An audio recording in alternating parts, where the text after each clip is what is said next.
আসসালামু আলাইকুম। নিশ্চয়ই সবাই ভালো আছেন। আলহামদুলিল্লাহ আমিও ভালো আছি। আজকে আমি একটি গুরুত্বপূর্ণ বিষয় বলবো। বিষয়টি হলো সোশ্যাল মিডিয়াতে এখন খুললেই পলাশের এসপি পলাশ সাহার এবং তার স্ত্রীর বিভিন্ন ধরনের ভিডিওগুলো দেখা যাচ্ছে। হ্যাঁ, ভিডিওতে অনেকেই বলতেছে পলাশের স্ত্রী গরিব ঘরের মেয়ে, সে গরিব ঘরের মেয়ে হওয়াতে তার শাশুড়ি এরকম করেছে।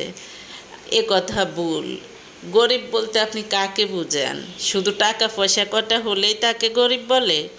আপনি পলাশের মায়ের অবস্থা, পূর্বের অবস্থা দেখেন এবং সুস্মিতার বাবার অবস্থা দেখেন। সেটা তুলনা করলে পলাশের তুলনায় সুস্মিতার বাবার অবস্থা ভালো।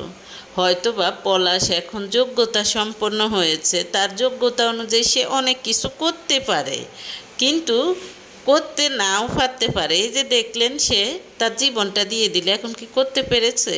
হ্যাঁ, সে বেঁচে থাকলে অনেক কিছু করতে পারত। এক্ষেত্রে বলা যায় না যে সুস্মিতারা গরিব। কিসের গরিব? গরিব কাকে বলে? একটা জিনিস খেয়াল করবেন, সুস্মিতার বাবা মায়ের কথার মধ্যে ভদ্রতা আছে, সুস্মিতার কথার মধ্যে ভদ্রতা আছে, অথচ পলাশের মায়ের কথাবার্তার মধ্যে কোনো ভদ্রতা নেই, বা ওদের ফ্যামিলির যতগুলো মানুষ কথা বলেছে কোনো ভদ্রতা নেই। তাদেরকেই বলে বরঞ্চ মূর্খ। এদের কিসের গরিব? বরঞ্চ সুস্মিতাদের অবস্থা তাদের চেয়ে ভালো। তাই এভাবে যারা আর ভিডিও করতেছেন, এভাবে ভিডিও করবেন না। গরিব কাকে বলে? গরিব মানে কি টাকা পয়সা মূর্খ লোকেরও হয়। টাকা পয়সা আপনার জীবনের চলার জন্য প্রয়োজন, কিন্তু এ টাকা পয়সার জন্য আপনি অহংকার করবেন না। যারা এরকম নিকৃষ্ট মানুষ, পলাশের স্ত্রী যদি একজন বিসিএস ক্যাডারও হতো, পলাশের মা তার স্ত্রীকে নির্যাতন করত। পলাশ ভাবছে যে ওই রকম আনলে, ওই সব মেয়ে আনলে তার পরিবারে আরও অশান্তি বাড়বে, এজন্য সে কম শিক্ষিত মেয়ে আনছে যাতে নিজের হাতে গড়ে নিতে পারে, তার মতো করে গড়ে নিতে পারে। কিন্তু সোশ্যাল মিডিয়ার যুগে এগুলো অসম্ভব, কারণ আপনি ভাববেন একরকম, হবে অন্য রকম।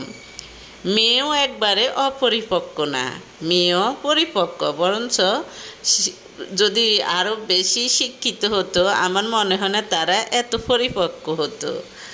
তাই কারোর থেকে কেউ কম না, কেউ কম না। যাদের স্ত্রীর বউ নির্যাতন করার, অর্থাৎ ছেলের বউ নির্যাতন করার অভ্যাস, তাদের বউ যত সুন্দরী হোক, যত শিক্ষিত হোক, যে রকমে হোক, নিচু ঘরের হোক, উঁচু ঘরের হোক, তারা নির্যাতন করবেই।